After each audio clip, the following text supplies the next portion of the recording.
Hey, thanks for making it to Veterans Info Tap. I'm glad you made it. Let's talk about re-examinations. There's two things here. One is you can try to front load all of your evidence and documentation to avoid a future examination by the VA, or not. And if you don't, or if the VA doesn't allow you to not have a future examination, what you could do to be prepared for one, and also what other protections come into play protecting you from a future examination.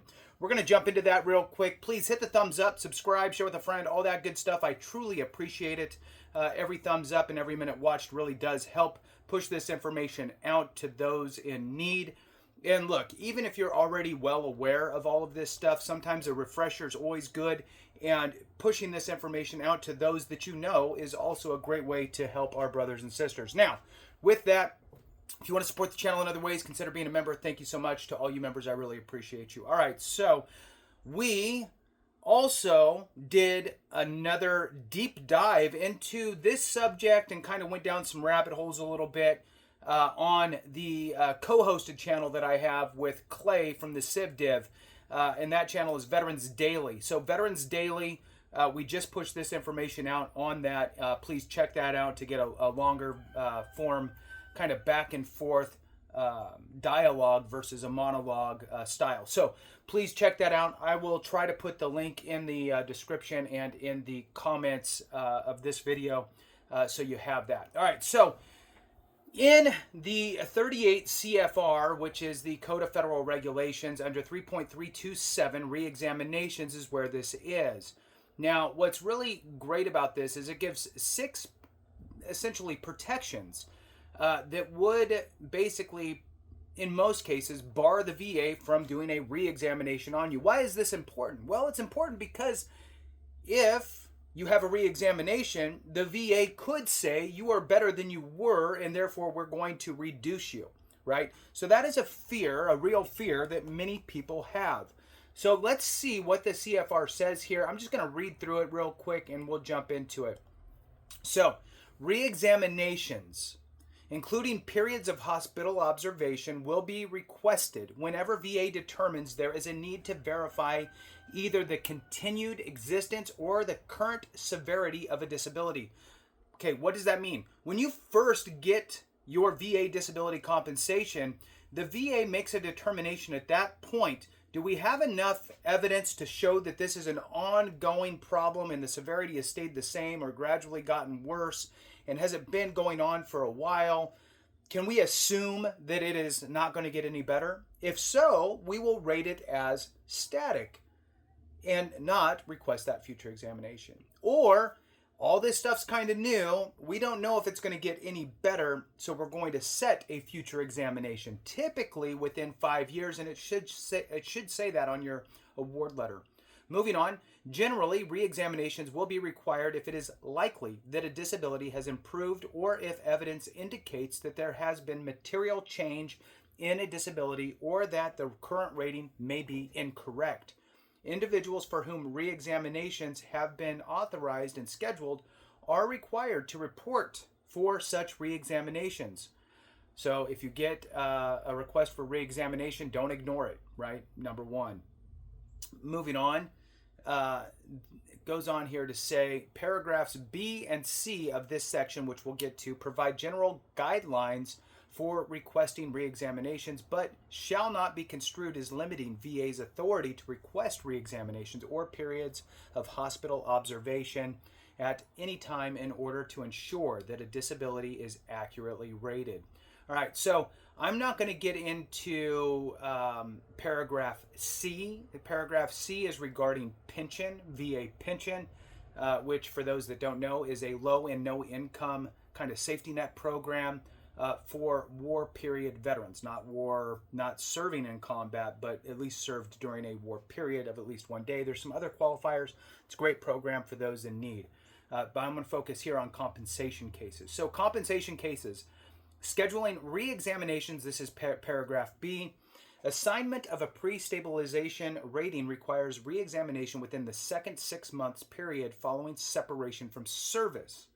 So there's that part. Then it goes on to say, following initial Department of Veterans Affairs examination or any scheduled future or other examination, re-examination, if in order, will be scheduled within not less than 2 years nor more than 5 years within the judgment of the rating board unless another time period is elsewhere specified. So typically, and this is, the world of VA is nuanced. So this is absolutely focused on the majority of the time. The typical scenario is going to have a veteran who is going to have a future examination is going to have a claim get fully adjudicated, a disability rating is given, and there will be a future examination somewhere between 2 to 5 years, and it should list in your decision letter that you are subject to a future examination. Now, this is the important part.